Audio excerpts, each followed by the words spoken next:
ST कर्मचाऱ्यांच्या संपांमुळे एसटीची चाकं थांबलेली असताना वेगवेगळ्या घटकांवर त्याचे परिणाम जाणवताना आपल्याला पाहायला मिळतात।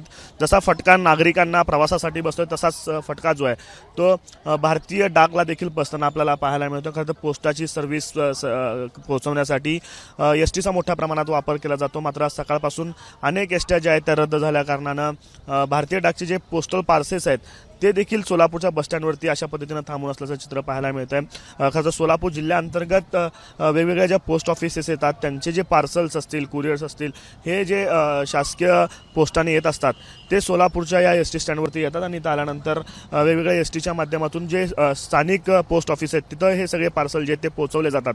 मात्र सकाळपासून आज एस टी जे आहेत ते सुटलेलं नाहीत आणि त्यामुळं एस टीचे जे सगळे पार्सल्स आहेत ते देखील सोलापूरच्या बसस्टँडवरती अशा पद्धतीनं थांबून असल्याचं चित्र आपल्याला पाहायला मिळतोय।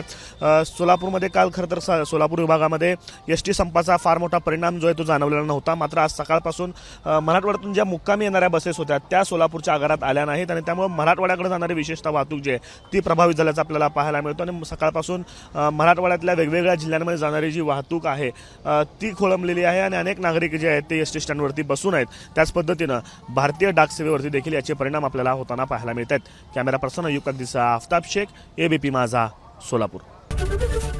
एबीपी माझा, उघडा डोळे बघा नीट।